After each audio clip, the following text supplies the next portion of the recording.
algunas claves, de la espiritualidad de Jesús. Y antes que nada, de manera muy breve, también aquí voy a hacer algunas observaciones, dice ahí, observaciones introductorias. No he puesto nada más, pues porque son dos cosas como muy sencillas, que todos sabemos, pero que nos pueden situar ante el tema. Bueno, comienzo por decir que la palabra espiritualidad, a los que estamos aquí nos puede decir mucho, probablemente, pero es una palabra hoy bastante desafortunada. Para muchos significa algo muy alejado de la vida real, algo inútil, que no se sabe exactamente para qué sirve. Lo que interesa es lo concreto, lo práctico, lo material, no lo espiritual. Así dicho de manera muy sencilla. Y sin embargo, el espíritu de una persona es algo muy valorado hoy, también en la sociedad. El espíritu con que vive, el carisma que tiene una persona, la fuerza interior que tiene, su ideal, las motivaciones. Incluso, habréis oído por ahí, pues es un político que tiene mística, tiene una mística. Y hay algo, ¿no? Bueno.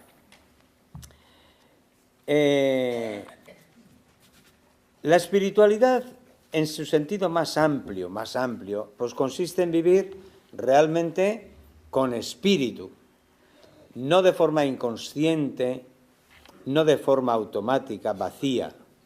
Y claro, según el espíritu que motive, que impregne a una persona, así será su vida, su espiritualidad.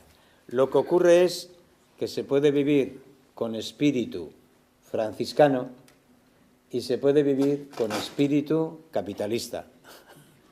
No sé si me explico. Pero ahí hay algo, ¿eh? Al final, espíritu es la pasión que anima a una persona, lo que contagia a los demás, lo que esa persona va poniendo en la vida, el espíritu. Nosotros, los cristianos, hablamos hoy de diferentes escuelas y corrientes de espiritualidad. Pensad que se habla de espiritualidad luterana, tiene unos rasgos, espiritualidad calvinista, en Ginebra dicen que se respira todavía, como era Calvino. Se habla de espiritualidad católica. Y luego dentro del catolicismo hablamos de espiritualidad monástica, de espiritualidad laical, familiar, sacerdotal. Pero es que hablamos de espiritualidad benedictina, ignaciana, teresiana, y cada una de vuestras congregaciones tendrá su propio carisma o su propia espiritualidad. O sea que desde luego no nos falta de nada. Bueno. Pero a cualquiera se le ocurre que si queremos vivir la espiritualidad de Jesús, lo que tendremos que hacer es colocarnos delante de todo eso, pero tratando de descubrir, ¿y Jesús? ¿Cuál era el espíritu de Jesús? ¿Cómo vivía él la experiencia de Dios? ¿Qué espíritu era el que modelaba y el que configuraba su vida? Pues bien, en esta charla se trata de ponerle espíritu al esquema que hemos puesto antes. Pues ahora lo que vamos a ver va a ser un esfuerzo de aproximarnos a la espiritualidad de Jesús. Pero atención, no esperéis una charla sobre la oración de Jesús, sobre cómo está enraizada su espiritualidad en los salmos o en los profetas, cómo Jesús sabía conjugar muy bien el silencio y la actividad, su dimensión contemplativa y su intensa actividad. No. Algunas claves de la espiritualidad de Jesús. Me voy a centrar solo en lo esencial. Me voy a centrar en aquello y os voy a decir que las grandes preguntas que están, por decir así, dentro de mi detrás de esta exposición son estas preguntas. ¿Cómo le vive Jesús a Dios? Vamos a ver. Jesús, ¿cómo le vivía a Dios? ¿Y Dios qué significaba en su vida práctica? ¿Qué es lo que significaba? ¿Cómo sabría Jesús al Espíritu de Dios? ¿Cómo se dejaba guiar por ese Espíritu? O sea que esas son las grandes preguntas que van a estar en el trasfondo de esta mi intervención. Y empiezo por un primer punto que pone ahí, buscar el reino de Dios y su justicia, pero que igual el título tendría que ser centralidad del reino de Dios y su justicia. Ver esto, cómo en el centro de su espiritualidad está el proyecto de Dios, el proyecto del reino de Dios y su justicia. Vamos a verlo esto brevemente. Jesús no es un hombre disperso, atraído, distraído por mil cosas, mil intereses, no. Es muy fácil ver cómo las distintas tradiciones evangélicas nos presentan a Jesús como un profeta de Dios profundamente unificado. Es un hombre que tiene un centro, y ese centro es Abba, Dios, su Padre. Y toda su actividad, todo su mensaje, lo que hace, lo que padece, está como muy centrado y muy dirigido por Dios, su Padre. Pero ahora vamos a adentrarnos un poco más y empiezo a seguir el esquema. Para Jesús, Dios es una experiencia. No es una teoría, no es una idea, es una experiencia. Yo desde el comienzo diría esto. Para Jesús Dios es una presencia, con mayúscula, una presencia buena, que envuelve su vida, que lo penetra por entero y que a él le empuja constantemente a trabajar por una vida mejor para todos, empezando por los últimos. Por eso Jesús no se pierde nunca en grandes exposiciones teóricas sobre Dios, no. Es un contemplativo, pero que le vive a Dios viviendo su proyecto del reino de Dios. Pero enseguida dice, Jesús, continúo, asocia a Dios con la vida de las personas, no con la práctica de la religión. Esto es muy importante, porque Jesús no discute con ningún grupo, ya sabéis, sobre Dios. Todos creen en el mismo Dios. Los fariseos, los de Qumran, los de Gilel, los de Shammai, los maestros, los sacerdotes del templo, todos están hablando del mismo Dios, de Yahvé, y Jesús también. Jesús cree en el Dios en que cree su pueblo. Es el Dios creador de los cielos y tierra y el Dios querido que ha redimido y que está llevando la historia de Israel. Así que todos creen en el mismo Dios, pero ¿dónde está la diferencia? Para decirlo de manera sencilla, la diferencia está en que los dirigentes religiosos en aquel momento le unen a Dios con la religión, unen a Dios con el sábado, con el templo, con los diezmos, con las primicias, con los sacrificios de expiación. Le viven a Dios pensando enseguida, Dios les hace pensar en el culto, en la liturgia, en la religión. Y en cambio, lo de Jesús es diferente. Jesús, por el contrario, asocia a Dios, vincula a Dios con la vida. Para Dios su Padre, Jesús lo sabe muy bien, lo primero y lo más importante es que sus hijos e hijas gocen de una vida digna, justa y sana. Y esto es lo nuevo. Y todas las discusiones que veréis en los evangelios están ahí, están en eso. Jesús va a la sinagoga, ¿cómo no va a ir? Si es su lugar de oración con otros, va a la sinagoga. ¿Pero qué pasa en la sinagoga? Capítulo, por ejemplo, el 3 de Marcos, ¿no? Que empiezan la liturgia y están preparando la liturgia y Jesús se fija en un hombre que está parado, pues porque está accidentado y tiene la mano derecha paralizada. Y ya Jesús parece que se olvida de la liturgia y coge al paralítico y lo pone en medio. Ven aquí, al centro. ¿Y ahora qué hacemos? No sé si os dais cuenta, son dos maneras diferentes, dos sensibilidades diferentes. Jesús nunca criticará el culto, la liturgia, etcétera, pero siempre dirá, pero el culto y la liturgia que Dios quiere, lo primero es la vida de las personas.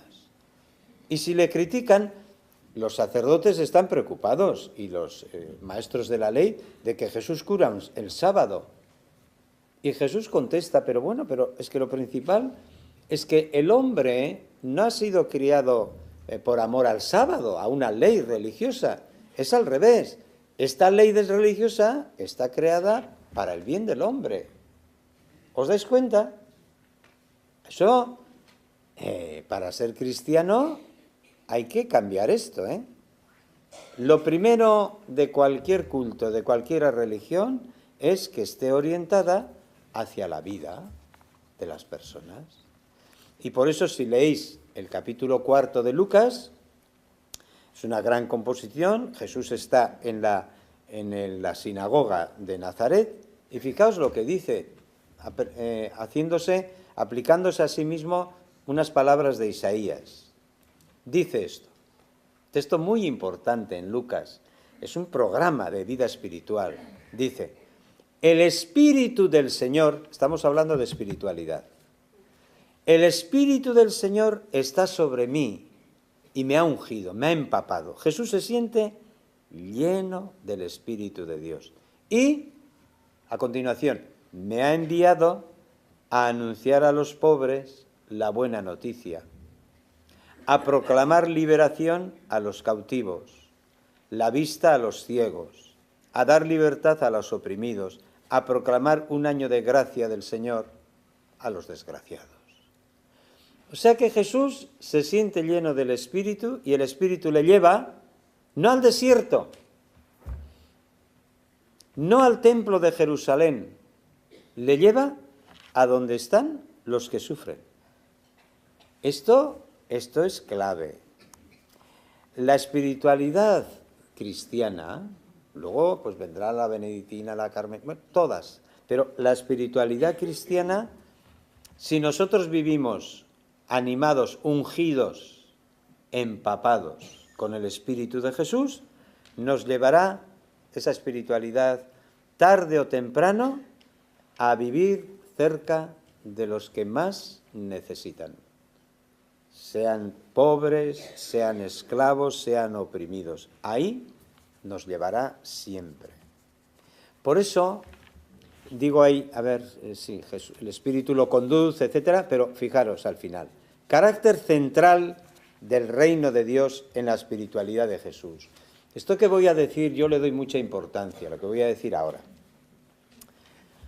Hablando con propiedad, hay que decir que en el centro de la espiritualidad de Dios, el centro no lo ocupa propiamente Dios, sino el reino de Dios, Dios y su proyecto.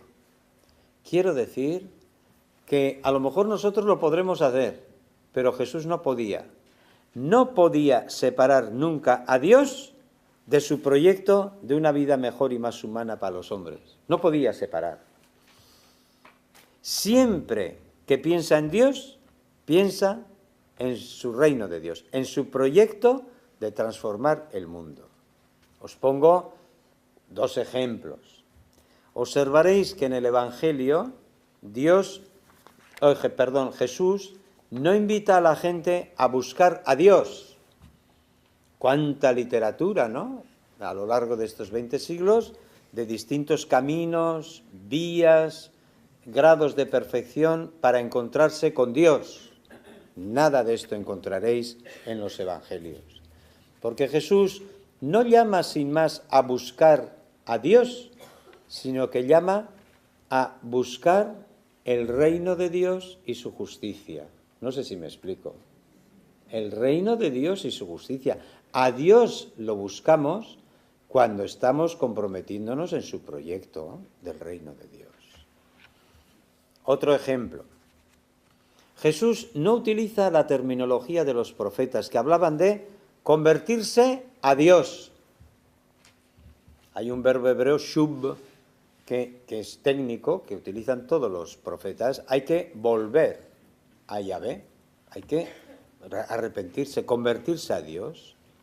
No, Jesús no utiliza ese lenguaje. Jesús lo que pide es entrar en el reino de Dios. Le pone una concreción. Hay que convertirse a Dios, sí, pero ¿cómo? Entrando en su proyecto del reino de Dios. Siempre es así. Si nosotros nos encontramos de verdad con Jesús, el Espíritu de Jesús nos llevará a comprometernos en la línea del reino de Dios. Muy importante, la centralidad del reino de Dios en su espiritualidad. Segundo punto, experimentarle a Dios como Padre. Bueno, no me voy a detener mucho, veréis, porque esto pues ya lo solemos recordar mucho más. Sabéis que todos los evangelistas dicen que en el inicio de la actividad profética de Jesús hubo una experiencia intensa de Dios junto al Jordán.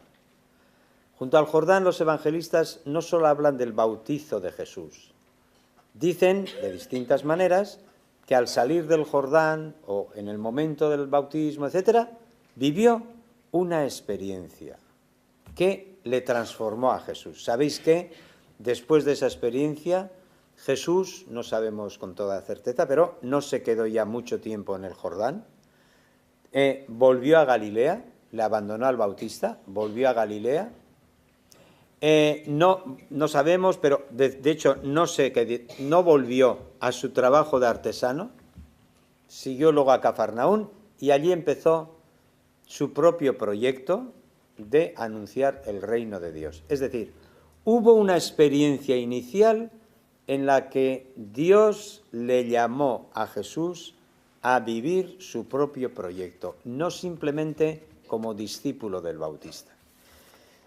El relato más sencillo, el más antiguo que os voy a leer, es de Marcos, dice así. Claro, Marcos tiene que describir una experiencia vivida íntimamente en su profundo interior, ¿no?, de Jesús. ¿Cómo lo va a describir? Y fijaos, él lo narra con elementos, pues, como puede. Y dice esto. En cuanto salió del agua, Jesús vio que los cielos se rasgaban, se rompían. Sabéis que en este tiempo pensaban los israelitas que Dios no había profetas, que Dios estaba reñido, que no hablaba y que los cielos estaban cerrados, no se le podía escuchar a Dios. Pero ahora dice, ahora los cielos se rasgan, se rompen. Y entonces dice, el Espíritu, y vio que el Espíritu descendía sobre él como una paloma. Probablemente es con la suavidad con que se posan las palomas, no como vienen las águilas, etc. Bueno. Y oyó una voz. Ahora que están abiertos los cielos, se puede oír. ¿Qué es lo primero que va a escuchar Jesús? Se oyó una voz que venía del cielo y decía, tú eres mi Hijo amado, en ti me complazco. Es muy difícil expresar mejor y con menos palabras lo que vivió Jesús en ese momento, que esas palabras insondables, tú eres mi Hijo querido.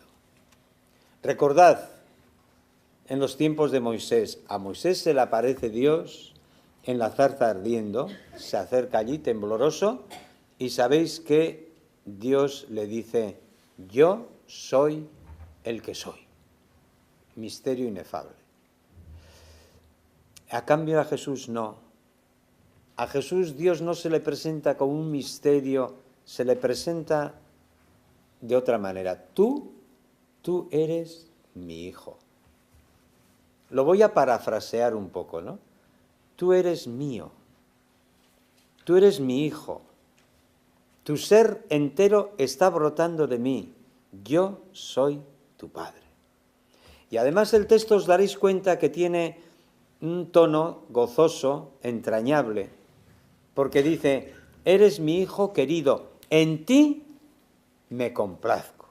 Es decir, te quiero entrañablemente, me llena de gozo que seas mi hijo. Me siento feliz de tenerte como hijo. ¿Qué vivió ahí Jesús?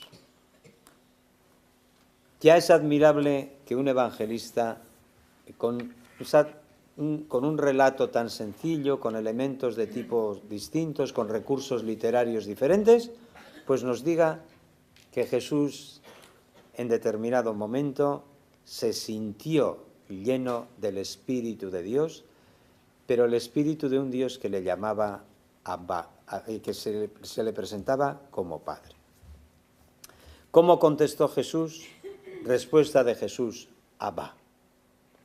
En vez de ahora explicar aquí que Abba pues es un término muy coloquial que en tiempos de Jesús sobre todo utilizaban los niños para hablar con sus padres, aunque se han descubierto últimamente textos donde también los adultos hablan. En vez de ir por ahí, yo voy a destacar aquí lo que os pongo a continuación. Dos actitudes esenciales. Jesús, cuando se siente hijo de Dios, va a vivir dos actitudes fundamentales y quien no cultiva, quien no cuida esas dos actitudes de Jesús, no podrá vivir su espiritualidad. Dos actitudes. Primera, os pongo ahí, confianza total. Confianza total. La vida de Jesús entera transpira confianza. Haced la prueba, leed los evangelios y veréis que Jesús vive abandonándose totalmente a Dios. Busca su voluntad sin recelos, sin cálculos, sin estrategias, como un niño. Se fía de su padre. Y no se apoya en la religión del templo, no se apoya ni en la escritura, no cita las escrituras para hablar de esto, y mucho menos tampoco cita a ningún escriba anterior a él, ni a Gilel, ni a Shammai. Esta confianza es un dato para él primordial. Él vive así, confiando totalmente en el Padre. Y esto es, atención, lo que vais descubriendo en el Evangelio, que esta confianza total en el Padre hace de Jesús un profeta libre, un profeta libre de tradiciones y de esquemas y de costumbres o modelos religiosos rígidos. Él va al templo, él va a la sinagoga, pero no está atado por nada más que por la confianza al Dios Padre. Y entonces veis un hombre que vive de manera creativa, de manera innovadora, audaz, es que confía, tiene una fe grande en el Padre, le llena. Veréis, si atendéis bien un poco los evangelios, veréis que Jesús se sorprende constantemente de la fe pequeña de sus discípulos. ¿Pero qué fe tan pequeña tenéis? Pero si no llega a un grano de mostaza, a Jesús se le ve sorprendido de que sus seguidores no confíen más en Dios. Le sorprende, le extraña. Y cuando ve una confianza grande en una mujer pagana, Enseguida dice, ¿qué fe tan grande? No he encontrado en todo Israel, ni en estos que me siguen. Es que él vivía lleno de confianza. Si queremos vivir estos tiempos, con la espiritualidad de Jesús, tendremos que cuidar mucho más, personal y colectivamente, la confianza en Dios. Y segundo, otra actitud, la disponibilidad. No digo la obediencia, porque no aparece esa terminología. La obediencia se utiliza para hablar de mandatos. No, Jesús es disponible, es dócil. Solo busca cumplir lo que el Padre quiera. Para él eso es lo primero. Y atención, para Jesús la voluntad de Dios no es ningún misterio. ¿Cuántas veces se oye? Yo quisiera saber cuál es la voluntad de Dios. Me parece que ese es el problema. Ya. Jesús nunca... La voluntad de Dios para él no es nunca un misterio. La voluntad de Dios es una vida mejor, más digna y dichosa para todos, empezando por los últimos. Es eso, y nadie le va a apartar de ese camino. Luego no sabrá exactamente si tiene que ir a Jerusalén o quedarse, pero eso es otra cosa. Yo puedo no acertar en este momento y en lo otro. No. La voluntad de Dios. Cuando nosotros decimos, hágase tu voluntad, estamos hablando de algo que ya sabemos, que ya sabemos. Otra cosa es que yo ahora no vea con claridad todavía qué tengo que hacer aquí. Bueno, eso es otra cosa. Pero la voluntad de Dios, a la que tenemos que estar siempre abiertos. Jesús, como hijo bueno, busca ser la alegría de su Padre. Le ve que el Padre está encantado, en ti me complazco. Pues Jesús quiere seguir siendo la alegría de su Padre. Y como hijo fiel, pues vive identificándose con él. Resumiendo, hemos dicho, en el centro, el proyecto de Dios, el reino de Dios y su justicia. Pero ¿cómo se vive con el Espíritu de Jesús al servicio del reino de Dios? Con dos actitudes fundamentales. La confianza total en el Padre y la disponibilidad. Si nos faltan esos dos rasgos o no los vivimos pues medianamente, todavía nos falta pues, irnos convirtiendo al Espíritu de Jesús. Tercer punto, acoger la bondad de Dios. Para adentrarnos más en la espiritualidad de Jesús, vamos a ver ahora tres rasgos, tres características del Dios de Jesús. Primer rasgo, dice ahí, Dios es Padre, pero es Padre bueno. Dios es bueno. Los teólogos dirán muchas cosas, pero la primera que hay que decir, para que nos aclaremos todos, es que Dios es bueno y nos quiere bien. Y Karl Rahner, con 80 años, escribía, Dios es bueno y nos quiere bien. Y creo que no necesitamos saber de Dios mucho más. Creo que no necesitamos saber de Dios mucho más, que es bueno y que nos quiere bien. Y quedarnos asombrados en contemplación. Dios es bueno. Jesús capta el misterio de Dios como un misterio insondable de bondad. Y no necesita traer textos de la Escritura. Para él Dios, os decía al comienzo, es una presencia buena, casi siempre misteriosa, velada por tanto mal que hay en el mundo, pero Dios está ahí, está ahí. A Dios lo que le caracteriza no es el poder, como a las divinidades imperiales de Roma, ¿no? Dios no es Júpiter, el dios de los rayos, ¿no? Ni es Marte, el dios de la guerra, ni es Apolo, no. Dios es bueno. No me voy a poner yo aquí a decir, pero por ejemplo, para hablar bien, Dios es omnipotente. Hay que decir, pues no, Dios no puede, solo puede Dios lo que puede el amor, la compasión. Dios no puede envidiarnos, hacernos daño, hacernos mentirnos. No puede, porque es bueno y nos quiere bien. Lo que le define no es el poder, ni la sabiduría, como en ciertas corrientes de Grecia, ¿no?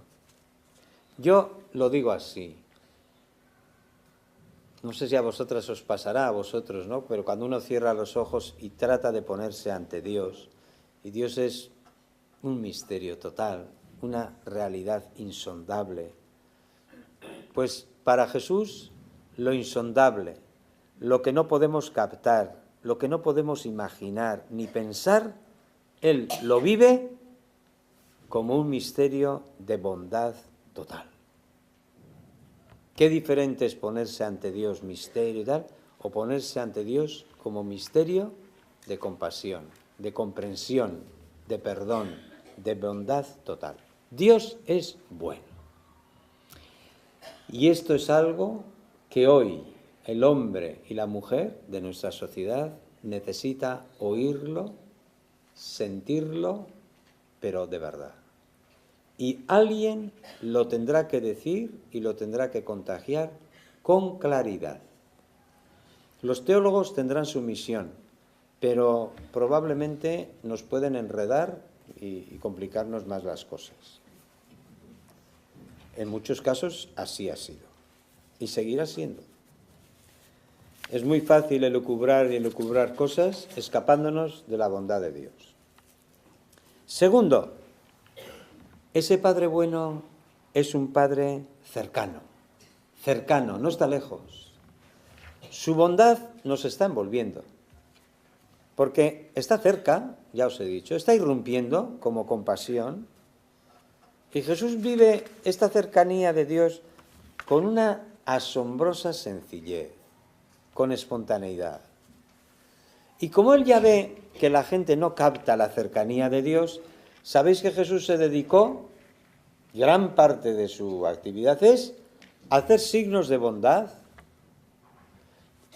bendecir a los enfermos, envolverles con sus manos para que sientan la bendición de Dios, aunque no les dejan entrar en el templo a recibir las bendiciones de Jerusalén, pero Él los bendice.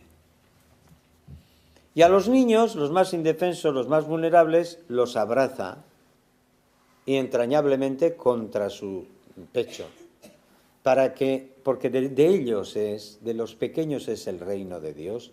¿Cómo no les voy a abrazar? Él hacía signos y veía leprosos y los acariciaba, los tocaba a los que no toca nadie. Acariciar al que te acaricia y besar al que te besa es una gozada. Pero es que Jesús hacía algo más todavía, o sea, acariciaba a los que no acaricia nadie. En gran parte la orientación de la vida religiosa va por ahí. Va por ahí. Así era Jesús. Y hacía otros gestos, sentarse a la mesa, pues con una prostituta, ¿os podéis imaginar lo que era para una mujer, una pequeña prostituta de pueblo, despreciada por todos, que casi todas eran mujeres que habían sido violadas o estériles o habían sido repudiadas y trataban de ganarse la vida como podían? ¿Os imagináis lo que es poder comer junto a Jesús, aquel hombre que tenía fama de ser hombre de Dios, y poder tomar la copa con él y cantar con él los salmos? ¿Cómo se recuperaba su dignidad? Jesús continuamente iba diciendo, Dios está muy cerca, muy cerca. Eso hay que hacer en el barrio, no sé dónde está Monse, no sé quién es. Algo de eso habrá que hacer en el barrio también, sí. Monse y otra que hablaba ahí de otra cosa, sí. Que seguramente se llamará Monse o Nuria. Bueno, sí. Jesús ya sabe que la cercanía de Dios siempre está ahora, pues está escondida bajo la realidad compleja de la vida. Hoy todo está entremezclado, el bien y el mal. Jesús ya sabe el trigo y la cizaña. todo está en camino, todo está a medias, todo está inacabado. Pero ya hoy la bondad de Dios la podríamos sentir mucho más cercana si sus hijos nos acogiéramos, nos quisiéramos y nos escucháramos. Claro, en eso consiste.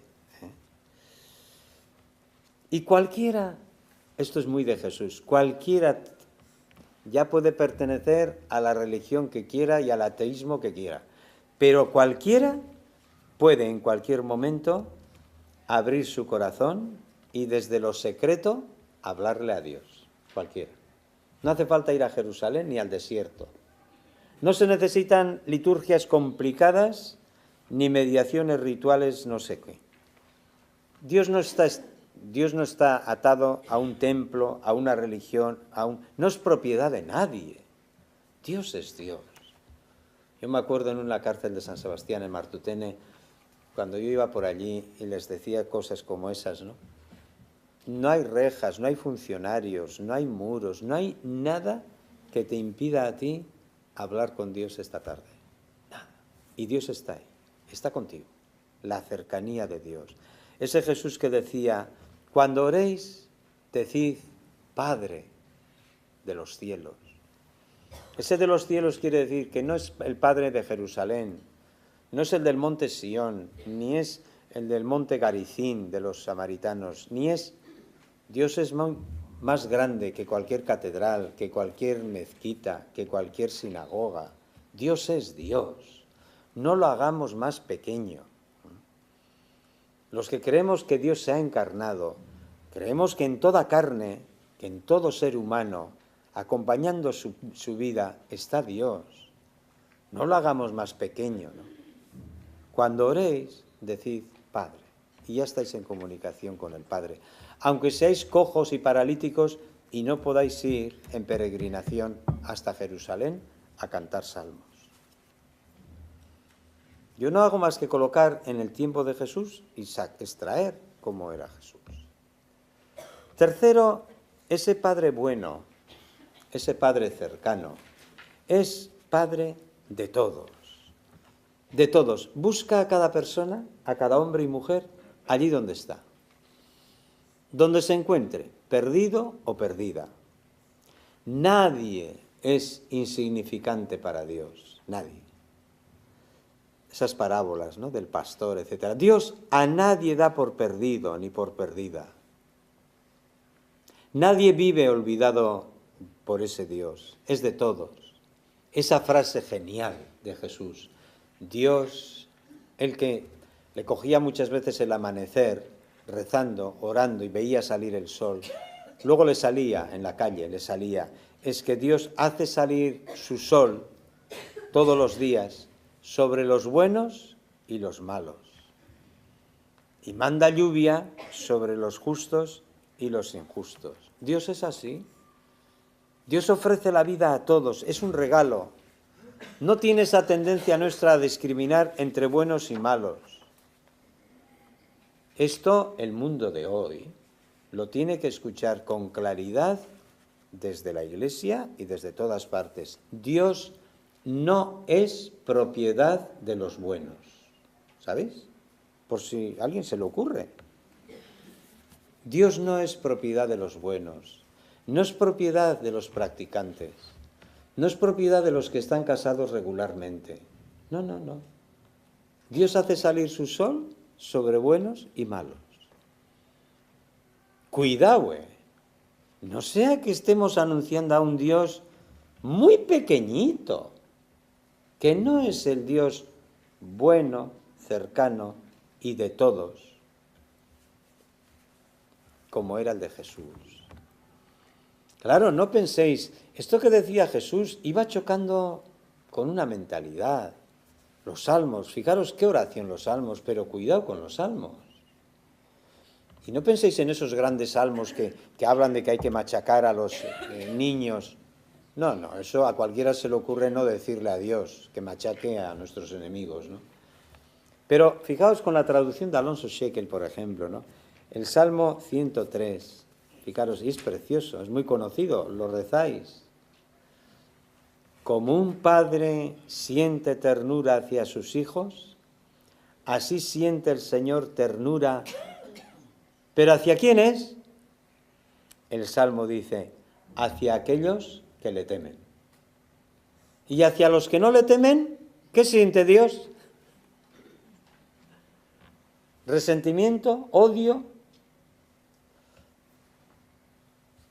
No sé yo, Jesús, cómo rezaba estos salmos, pero el espíritu del que vive Jesús le hacía superar y desbordar en las fórmulas concretas de algunos salmos. Y pongo ya al final, voy a leer en el punto 3 el final. Espiritualidad vivida desde la alegría y la acción de gracias, Dios amor. No desde el miedo, los méritos o el castigo, Dios poder. Quiero decir esto. Cuando Dios es captado, sobre todo como poder, Dios todopoderoso, como alguien que nos gobierna, que se impone, no podemos contra Él nada. Él se impone por la fuerza de su ley. Claro, cuando Dios es entendida, cuando la omnipotencia de Dios es entendida así, como una omnipotencia aplastante, que te fuerza, que te oprime, que se te impone por la fuerza, de ahí va naciendo, va emergiendo una espiritualidad regida por la cautela. Hay que andar con cuidado con Dios. Oye, si pecas, lo mejor que puedes hacer es confesarte enseguida. La confesión te protege contra Dios. Creemos más en la confesión que en Dios. Te proteges como sea. Pues hay que hacer méritos. Hay que purificarse para... Es decir, cuando es el poder de Dios sin amor, lo que está en el fondo de nuestro corazón, nuestra espiritualidad seguirá esos caminos. Y desgraciadamente a veces los seguimos. Y mucha gente sufre. Pero cuando Dios es experimentado, claro que como omnipotente, es nuestro creador, sin Él no somos nada. Claro, pero es nuestro creador, pero un creador bueno, cercano, compasivo con todos. Entonces, damos gloria a Dios porque es omnipotente, porque puede hacer con nosotros todo lo bueno, todo lo que le sale de su corazón compasivo. Y entonces nace una espiritualidad muy humilde, pero fundada en la confianza, en el gozo, en la acción de gracias. Dios no aterra por su poder, Dios nos seduce, nos encanta por su bondad. Y Jesús lo decía de mil maneras, cuando estaba con los enfermos, con los desgraciados, con los indeseables. Yo lo digo así, a ver si se entiende bien. De Jesús sale como esta conclusión, que le vive él así a Dios. Dios es para aquellos y aquellas que tienen necesidad de que sea bueno. ¿Se entiende? Dios es para aquellos que tienen necesidad de que sea bueno. Hay mucha gente que no puede estar a la altura moral de lo que les exigimos las religiones, las iglesias, la sociedad, las leyes. Hay gente que no puede. O sea, es lo del fariseo y el publicano. El publicano no puede presentarse a Dios con cosas como el fariseo. Entonces el publicano dice, Señor, ten compasión de mí, que soy pecador. Es que ni siquiera dice voy a cambiar, no voy a dejar este oficio, yo no sé, yo me agarro a que tú eres compasivo. Y este es el que salió bendecido por Dios. ¿Cuánta necesidad tiene el hombre de hoy que se ve perdido, que se ve mal? que es muy difícil vivir solo disfrutando, que llega un momento en que se hace crack, que se hacen muchas cosas, ¿no? Esta experiencia del Dios de Jesús. Y paso al punto cuarto, que he titulado Vivir animados por el Espíritu de Dios, por el Espíritu de Dios.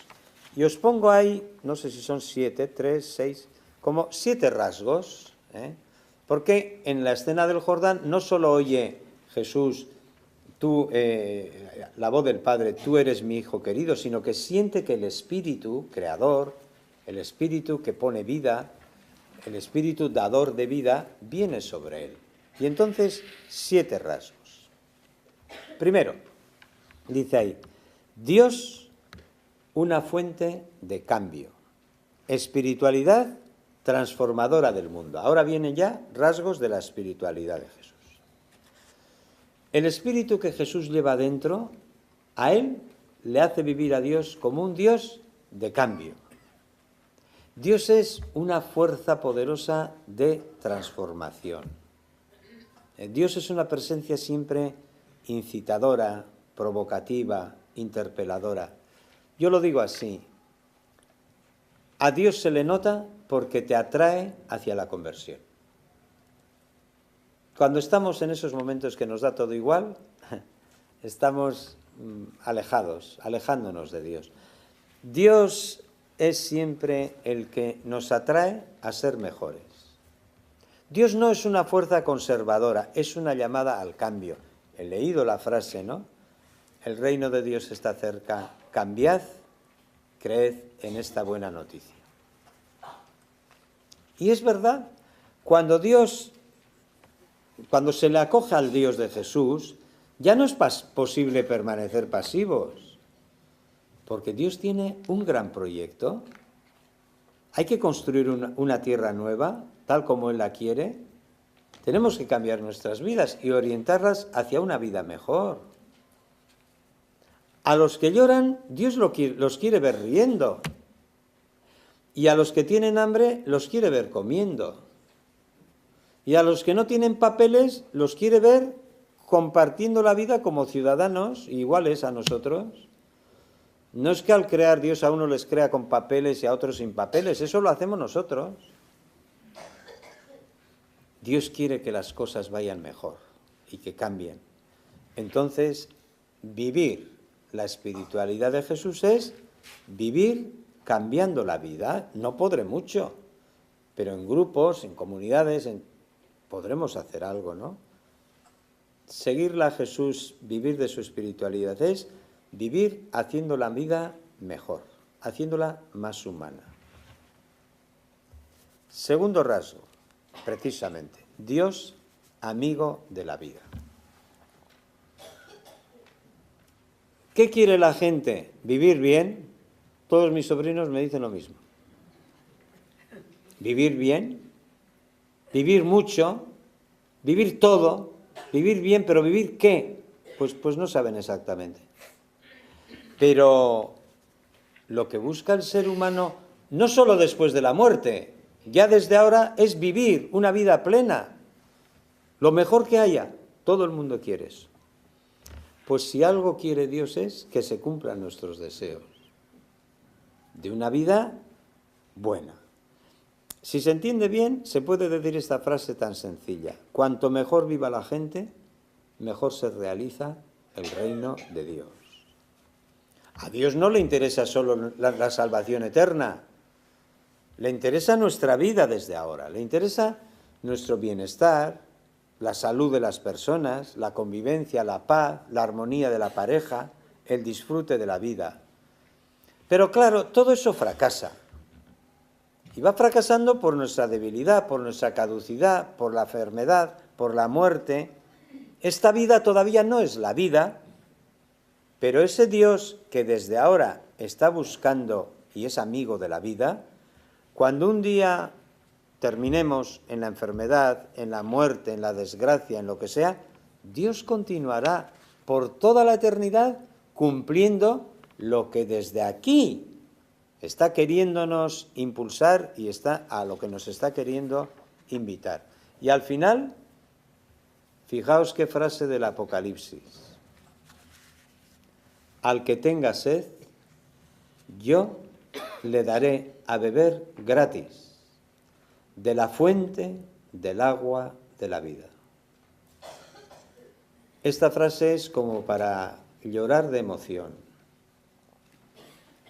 No dice al que cumpla los mandamientos, al que tenga sed, sed de vivir. ¿Cuánta gente viene a este mundo solo para sufrir? A los 5 años ya han muerto desnutridos. ¿Cuántos millones y millones de niños, de hombres y de mujeres vienen a este mundo solo a sufrir? Al que tenga sed, yo le daré a beber gratis de la fuente del agua de la vida. Gratis, sin merecerlo. Esto hay que anunciarlo. Vivir la espiritualidad de Jesús es vivir buscando la vida eterna, pero ya desde ahora, y tratar de que las personas se vayan acercando a lo que es el gran anhelo de su vida. Tercero, dice ahí, Dios, enemigo del mal, del sufrimiento y de la muerte, espiritualidad contra los ídolos de la muerte. Pues claro, si Dios quiere la vida, siempre está a favor de las personas. Está en contra del mal, en contra del sufrimiento y en contra de la muerte. Por eso el Padre ha resucitado a Jesús y en él a todos nosotros, ¿no? Jesús le vive a Dios como una fuerza que solo quiere el bien. Silbeck, un gran teólogo, pues hace años le llamó al Dios de Jesús el antimal. El antimal. El Dios que se ha encarnado en Jesús se ve que solo quiere lo mejor para las personas, siempre. Y así lo experimenta Jesús y así lo comunica a todos, como alguien que es amigo de la vida. Y claro, por eso se enfrenta a muchas cosas, a los ídolos de muerte. Por ejemplo, el dinero. No dice ni que es bueno ni que es malo, es que nos hace daño. Porque si somos esclavos del dinero, no podemos servir a ese Dios que quiere el bien para todos. Nosotros, los que tenemos dinero, somos el gran obstáculo para que este mundo no sea más feliz. Somos nosotros. O el poder, cuidado, dadle al César lo que es suyo, ese dinero injusto que anda él ahí. Pero no le deis a ningún César lo que solo pertenece a Dios. Y a Dios le pertenecen los pequeños, los que sufren, los niños, los olvidados. Cuidado, de subordinar todo esto al emperador. Dadle lo suyo. ¿Y qué tiene el emperador de suyo si no es su dinero injusto? Nada no tiene.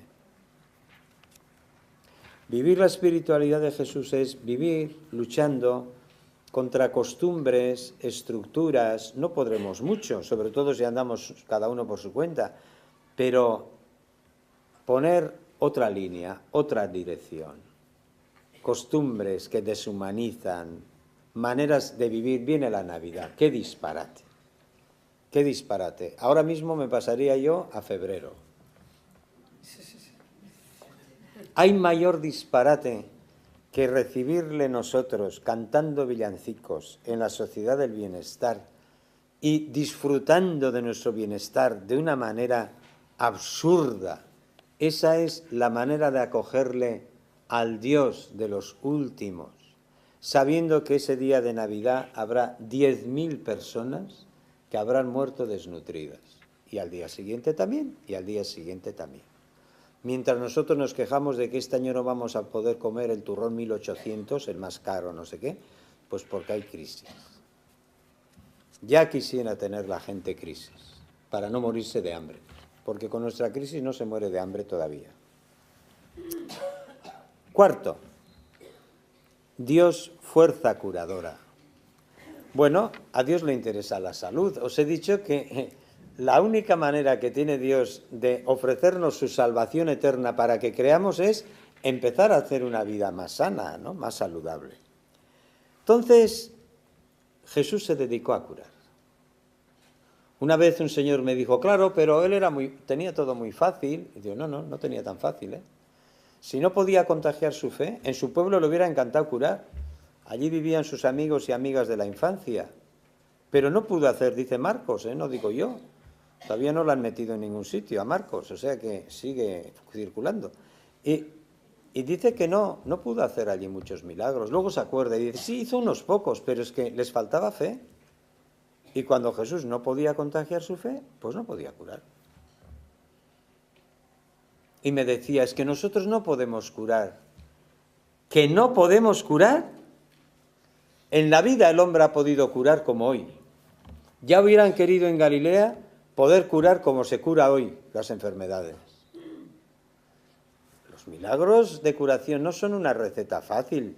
No, había curadores que tenían capacidad y fuerza, y Jesús en grado extremo, para hacer algo que es difícil de entender.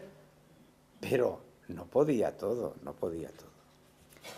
El sufrimiento, la enfermedad, la desgracia, no son expresión de la voluntad última de Dios, no. No son castigos, no son pruebas, no son purificaciones que Dios va enviando a sus hijos. No encontraréis nunca en ninguna página del Evangelio este lenguaje, porque no es de Jesús. Nunca encontraréis en Jesús una espiritualidad alimentada por esa manera de ver las cosas. No, cuando Jesús se acerca a un enfermo, no es para ofrecerle una visión piadosa de su enfermedad, es para ver si puede contagiarle su fe y aliviar en algo su sufrimiento, perdonar su pecado, decirle que no tenga miedo y contagiarle fuerza y en algunos casos hasta curarlo. ¿Y el recuerdo que quedó de Jesús? Está en los Hechos de los Apóstoles. Dice así, Jesús, ungido por Dios, empapado por Dios, lleno de Dios. Esta es la encarnación. Ungido por Dios con el Espíritu Santo, el Espíritu sano de Dios y con poder, pasó la vida haciendo el bien y curando a todos los oprimidos por el diablo. ¿Por qué? Porque Dios estaba con él. El Dios que estaba con Jesús no es el Dios de la ley, no es el Dios castigador, es el Dios curador. Y yo estoy convencido de que una persona que vive intensamente la espiritualidad de Jesús y le sigue, es una persona que pasa la vida haciendo el bien y curando. Hay muchas maneras de curar y de poner paz. Curando a los oprimidos, a los deprimidos, a los reprimidos. Y un día estaba diciendo esto y creía que había terminado y me sale uno. Y a los suprimidos. El que está lleno de Jesús, allí por donde habla, por donde pasa, donde toca a las personas, donde abraza, donde trata, donde pone una palabra, donde trata de intervenir, donde puede hacer algo, os aseguro que pasará la vida haciendo el bien. ¿Se puede decir algo más grande de alguna persona? ¿Qué más se puede decir? Eso se dijo de Jesús. Dios defensor de los últimos. Pues claro, impulsado por el Espíritu, Jesús vive defendiendo a los últimos. Vosotros y vosotras, como seguís la liturgia, os recordaréis que en Pentecostés, en uno de los himnos, hay un rasgo del Espíritu Santo que a mí siempre, desde seminarista, yo creo me extrañaba un poco, ¿no? Llamarle al Espíritu Santo se le llama Pater Pauperum, ¿recordáis? Padre de los pobres. Decía, ¿qué teología andaba este señor? Es un himno medieval. Dios es el Espíritu Santo, Padre de los pobres. Claro, Dios es de los pequeños, de los indefensos, de los desvalidos. Por eso he dicho que Jesús pues le encantaba hacer gestos, aunque eran pequeños, ¿no? Para que sintieran el cobijo, la protección de Dios, ¿no? Saber defender y saber consolar, pues, a los que andan perdidos, a los últimos, los más olvidados. Eso es importantísimo. Ya sabéis cómo gritaba Jesús: los últimos serán los primeros. Las prostitutas van por delante y los publicanos van por delante de vosotros en esto del reino de Dios. Ay, yo quisiera ver que en algunos lugares, y lo veo, y algunas comunidades cristianas, de verdad, los últimos son los primeros. Pero en general veo que los últimos siguen siendo los últimos. Y que los pobres están a la puerta de la iglesia, pero no dentro, etc. Sigo viendo que me cuesta ver los signos que hacía Jesús, me cuesta verlos entre nosotros. Y es una manera de vivir hoy, la fe cristiana, vivir sufriendo, vivir llorando, vivir con pena de que no somos capaces de más y vivir con confianza. A la tarde hablaremos. Dios quiere que los privilegiados no vivan despreciando a los indeseables, ni que los santos vivan condenando a los pecadores, ni los puros abusando o los fuertes abusando de los débiles, los puros separándose de los impuros, los varones dominando a las mujeres. Que no, que Dios es comunión, que Dios es abrazo, que Dios no separa, que Dios no excomulga, que Jesús se dedicó a acoger, a acercar, a abrazar, incluso a los indeseables. La espiritualidad de Jesús siempre será una espiritualidad de comunión, no de separación. A mí me hace gracia cuando a veces me preguntan: ¿y a usted que anda siempre metido con Jesús, todo esto no le va llevando a enfrentarse con la Iglesia? Le digo: ¿por qué? Jesús a mí no me lleva a separarme de nadie, y menos de la Iglesia, por Dios.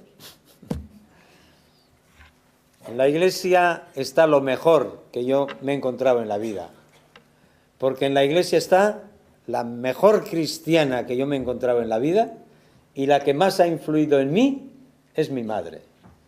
Y estaba en la Iglesia, claro, la encontré en la Iglesia. Cuando me ponía aquí, esto, ¿cómo se dice? En los escapularios y... Mi madre, esa. ¿A dónde me voy a ir yo? A ver, ¿a dónde? Es que alguien que me explique. Las mejores personas, los mejores amigos y amigas, pues son creyentes como quiero ser yo. Bueno. Dios liberador de una religión dañosa. También esto, Jesús, lleno del Espíritu de Dios, se atreve a desenmascarar los mecanismos de una religión y de una espiritualidad cuando no hacen bien, sino cuando hacen daño. Cuando una religión, por las razones que sea, por la forma de vivirla y de entenderla, etcétera, hace daño y no promueve la vida de las personas y no consuela, sino que turba, hiere, hunde en la desesperanza, ya esa religión está vacía de autoridad, no proviene del Dios de Jesús, no proviene del Dios amigo de la vida. Y por eso no hay leyes intangibles que de hecho estén hiriendo a las personas que ya son de suyo tan vulnerables, ¿no? Y claro, haya quedado la frase, la decimos, pero es tremenda la frase de Jesús sobre la ley del sábado, ¿no? La voy a decir, esa es una posición que quedó grabada fuera del cristianismo. Hay muchos autores que recuerdan esta frase, que es válida para todas las religiones. Yo la traduzco así: Dios creó el sábado, la ley cultural, la liturgia. Dios creó el sábado por amor al hombre, y no al revés. No creó al hombre por amor a las leyes, a que se cumpla el sábado. Y por eso, precisamente, Jesús se acerca a los que son olvidados por la religión. Muchas de las personas que aparecen en los evangelios y a las que se acerca Jesús son gente que no iba en peregrinación a Jerusalén porque sabían que tenían las puertas cerradas. Son gente olvidada por la religión. Como hoy hay muchas personas marginadas por la sociedad, pero también olvidadas por nosotros, Y a esos se acercaba Jesús. Termino diciendo que Jesús entre todo esto. Nunca hablaba con autoritarismo, con poder autoritario, imposición. Actuaba con fuerza curadora. Y por eso Jesús libera de tantos miedos generados por la religión, pero no se dedica a introducir más miedos todavía. Y Jesús hace crecer la libertad, pero no las servidumbres, las esclavitudes. Y atrae hacia el amor a Dios, no hacia las leyes y preceptos y prescripciones, que si están bien orientados nos ayudarán a vivir el amor, ciertamente. Y Jesús despierta siempre la comprensión, la compasión y no el resentimiento. Y quien quiera vivir la espiritualidad de Jesús, pues por aquí tiene que ir. Y yo ya, pues me quedo aquí. Yo sé que se pueden decir muchas cosas, y a lo mejor si yo no anuncio de antemano y voy a hablar de la espiritualidad de Jesús, muchos habrían pensado que iba a hablar de la oración de Jesús, del Padre Nuestro, de su silencio, de todo eso hay que hablar también. Pero la espiritualidad de Jesús es captar bien cuál era el espíritu que le guiaba, le conducía y le motivaba a él en sus grandes líneas de actuación. Tenemos algún tiempo, no sé qué. Un minuto para hablar y damos un tiempo para intervenciones. Hablen entre ustedes un minuto. Bueno, antes se me ha acercado una persona diciéndome que quizás convendría, como estoy utilizando mucho la palabra compasión, pues hablar algo de la etimología, etcétera. Más que de la etimología, y lo he dicho, sí, es verdad, te agradezco porque hay que concretar la compasión, ¿no? Yo, para entendernos así en un minuto, diría, la compasión hoy no está de moda, no es un valor en alza, vamos. Y incluso se puede entender muy mal, de manera paternalista, de manera, no sé. Bueno, pues quiero decir 3 cosas. En la compasión de Jesús aparece con claridad, y en toda verdadera compasión hay como 3 factores para entendernos bien qué es compadecerse. Bueno. Primero, hay un primer momento.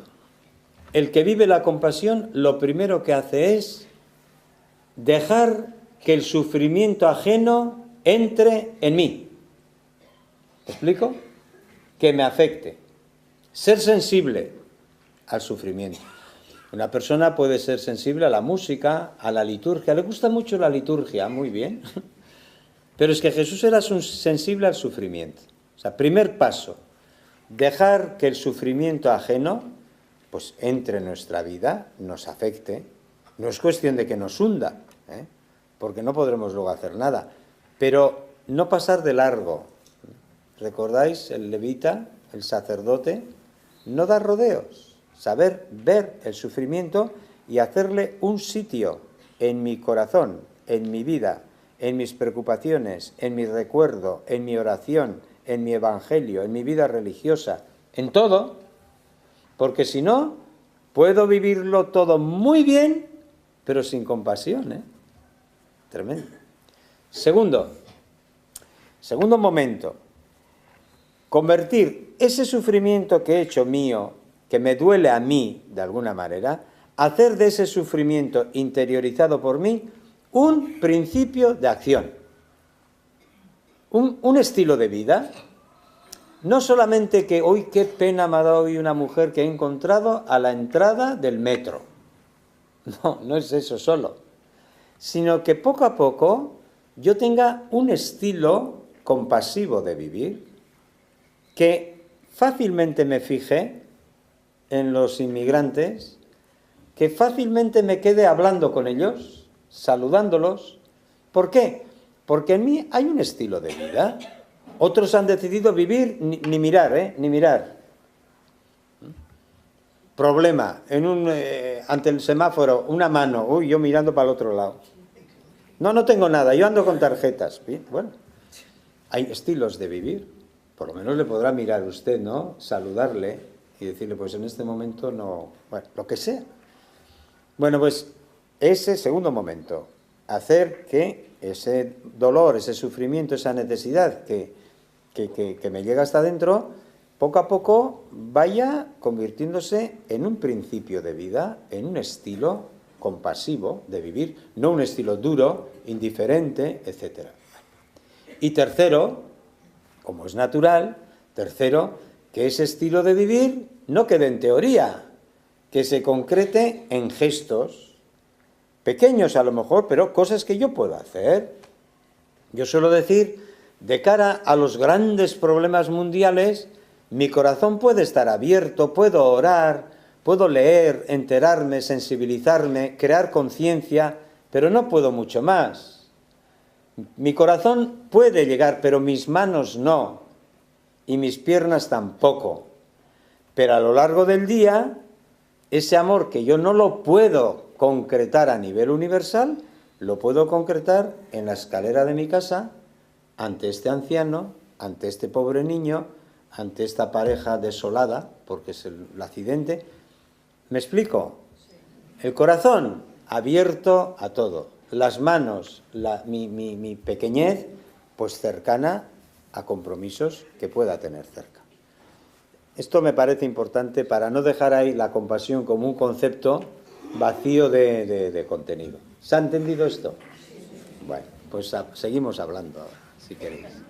Quisiera saber qué diferencia hay, ya que se ha hablado de la compasión, qué diferencia hay entre compasión y misericordia. Bien, sí, sí. Gracias. Sí, aunque no me gustaría perderme en estas cosas, ¿eh? Le llaméis misericordia o compasión, hacer el bien a todos, ¿eh? Los que necesiten. Pero bueno, pero sí tiene su cosa. Hombre, normalmente los autores, si hablan sin demasiada precisión, y yo mismo en muchas ocasiones voy, porque las palabras tienen evocaciones un poco diferentes, ¿no? Y semánticas en todo. Y entonces, a veces, pues voy utilizando las dos palabras. Hoy no la he utilizado, la palabra misericordia. Vosotras conoceréis probablemente un libro de John Sobrino, os sonará, El principio misericordia. Utilizan en Latinoamérica más la misericordia y menos la compasión.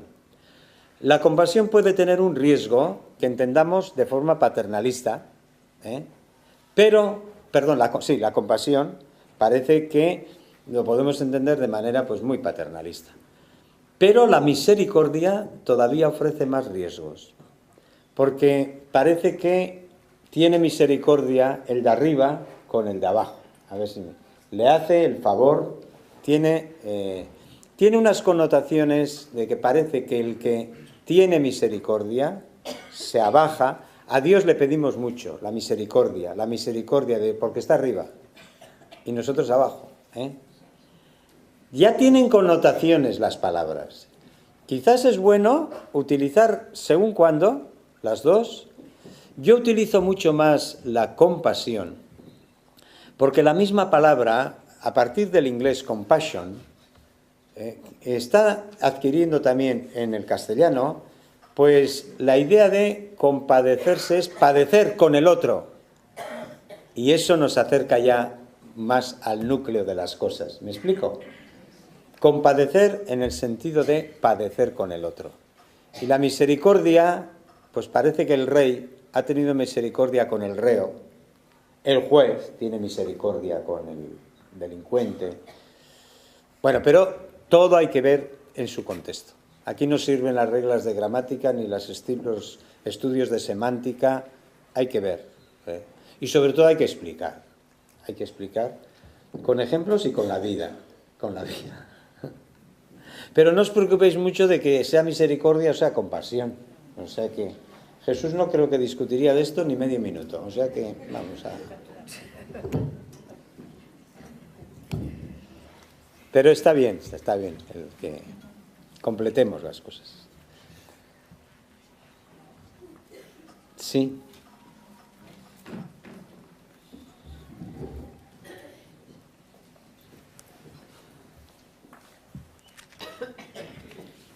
Me ha dado que pensar cuando has dicho que los pobres siguen estando a nuestra puerta, a las puertas de las iglesias, ¿no? Justamente yo ahí encuentro que hay uno de los problemas pues que tenemos las comunidades cristianas, pero al mismo también hay como un dolor, porque lo cierto es que en este momento, por ejemplo, que viene tanta gente a Cáritas y tal, se acerca a las parroquias, ¿no? Y a veces, según qué grupos, también de manera bastante agresiva, como que tienen derecho a que se les ayude y tal. Qué difícil es dar el paso de que esos mismos, aunque sean cristianos, quieran participar de nuestras comunidades cristianas. Yo encuentro es una de las cosas más difíciles. También porque, no sé, los católicos parece que no hemos acertado del todo a unir la actividad caritativa con la evangelización.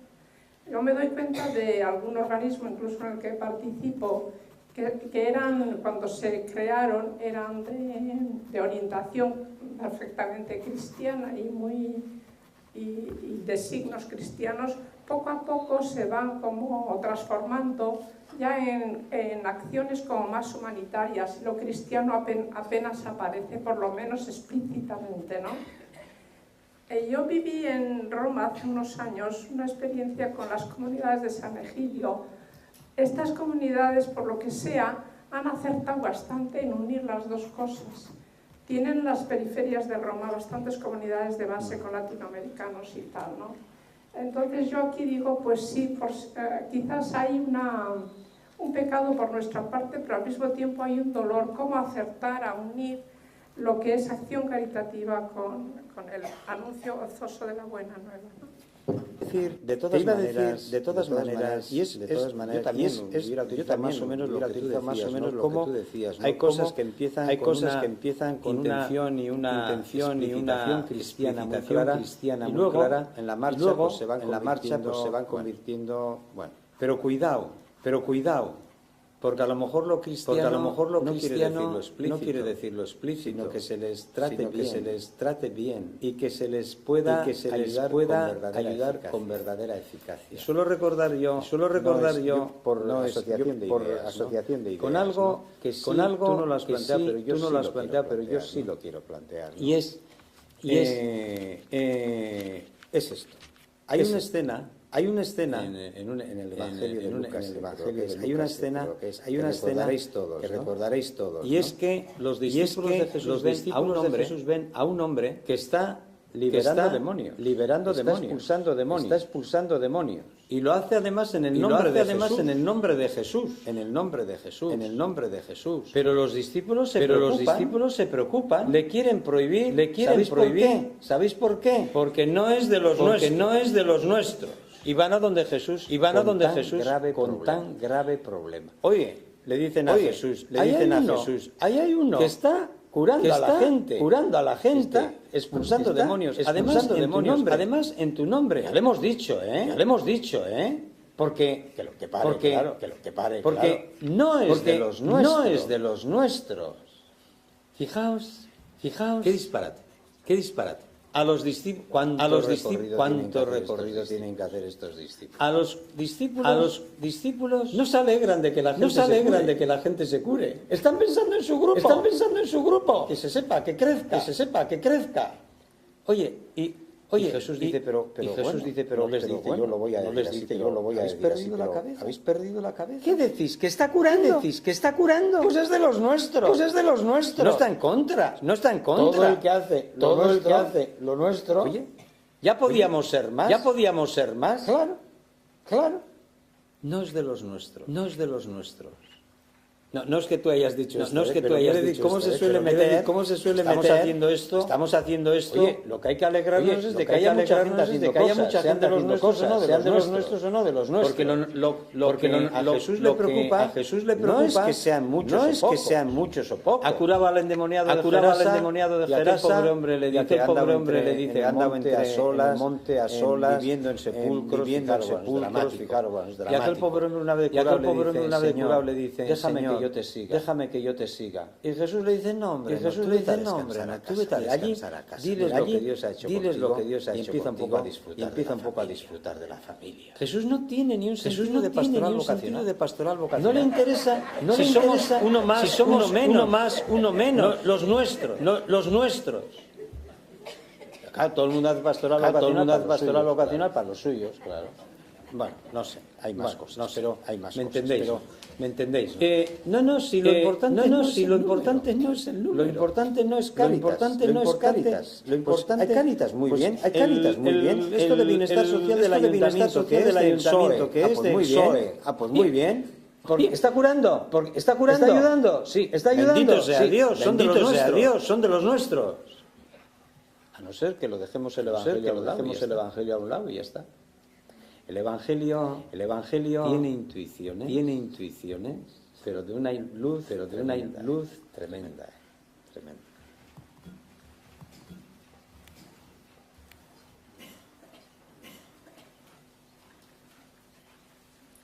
Vamos a comer, que será lo más práctico.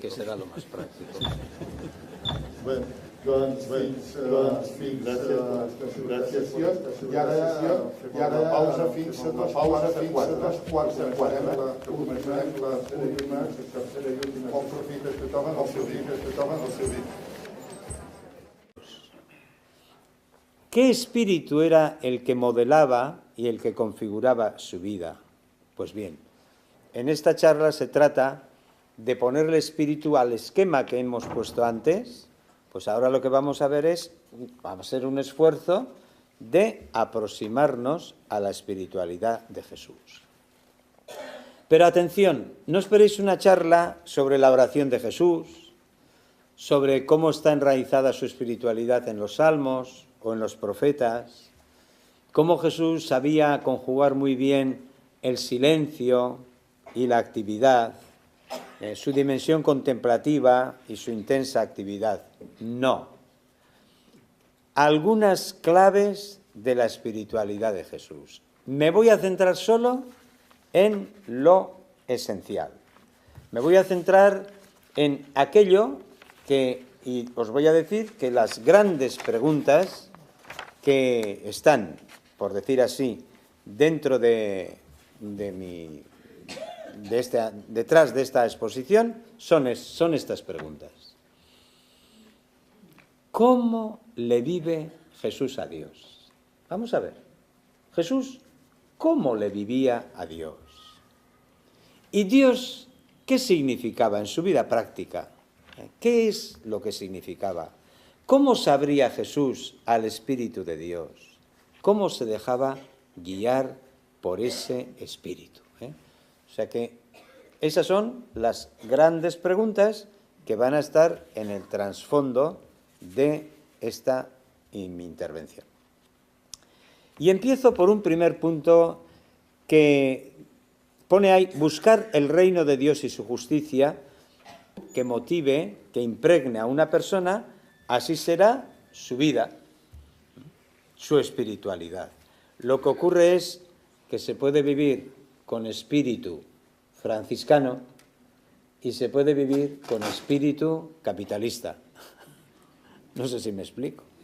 Pero ahí hay algo, Al final, espíritu es la pasión que anima a una persona, lo que contagia a los demás, lo que esa persona va poniendo en la vida, el espíritu. Nosotros, los cristianos, hablamos hoy de diferentes escuelas y corrientes de espiritualidad. Pensad que se habla de espiritualidad luterana, tiene unos rasgos, espiritualidad calvinista, en Ginebra dicen que se respira todavía, como era Calvino. Se habla de espiritualidad católica. Y luego dentro del catolicismo hablamos de espiritualidad monástica, de espiritualidad laical, familiar, sacerdotal. Pero es que hablamos de espiritualidad benedictina, ignaciana, teresiana, y cada una de vuestras congregaciones tendrá su propio carisma o su propia espiritualidad. O sea que desde luego no nos falta de nada. Bueno. Pero a cualquiera se le ocurre que si queremos vivir la espiritualidad de Jesús, lo que tendremos que hacer es colocarnos delante de todo eso, pero tratando de descubrir, ¿y Jesús? ¿Cuál era el espíritu de Jesús? ¿Cómo vivía él la experiencia de Dios? No se pierde nunca en grandes exposiciones teóricas sobre Dios, no. Es un contemplativo, pero que le vive a Dios viviendo su proyecto del reino de Dios. Pero enseguida dice, Jesús, continúo, asocia a Dios con la vida de las personas, no con la práctica de la religión. Esto es muy importante, muy importante. Porque Jesús no discute con ningún grupo, ya sabéis, sobre Dios. Todos creen en el mismo Dios. Los fariseos, los de Qumran, los de Gilel, los de Shammai, los maestros, los sacerdotes del templo, todos están hablando del mismo Dios, de Yahvé, y Jesús también. Jesús cree en el Dios en que cree su pueblo. Es el Dios creador de los cielos y tierra y el Dios querido que ha redimido y que está llevando la historia de Israel. Así que todos creen en el mismo Dios, pero ¿dónde está la diferencia? Para decirlo de manera sencilla, la diferencia está en que los dirigentes religiosos en aquel momento le unen a Dios con la religión, unen a Dios con el sábado, con el templo, con los diezmos, con las primicias, con los sacrificios de expiación. Le viven a Dios pensando enseguida, Dios les hace pensar en el culto, en la liturgia, en la religión.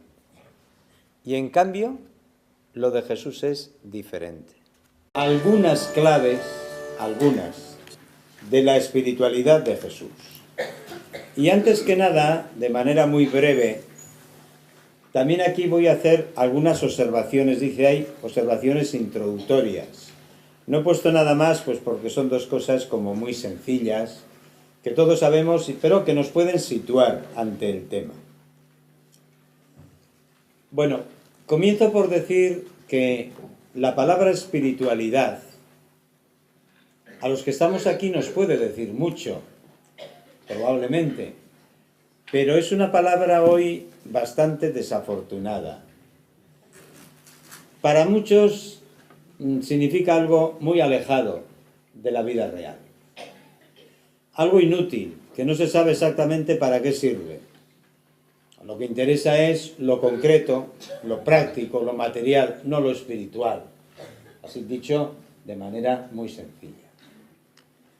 Y sin embargo,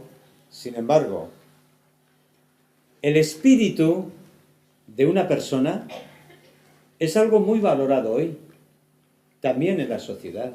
El espíritu con que vive, el carisma que tiene una persona, la fuerza interior que tiene, su ideal, las motivaciones. Incluso, habréis oído por ahí, pues es un político que tiene mística, tiene una mística. Y hay algo, ¿no? Bueno.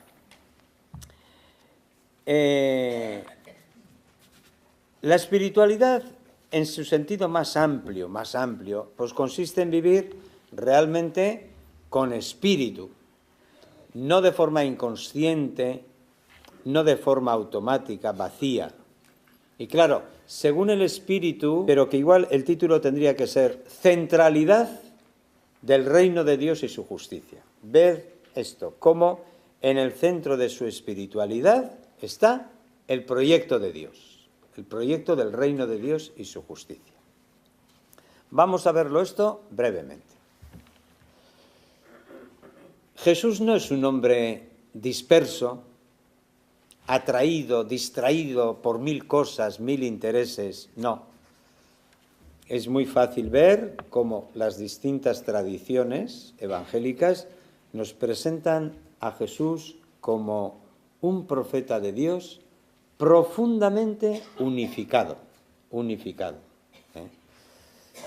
Es un hombre que tiene un centro, y ese centro es Abba, Dios, su Padre.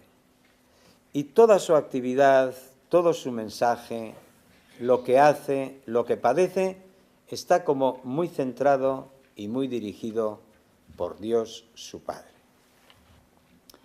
Pero ahora vamos a adentrarnos un poco más y empiezo a seguir el esquema.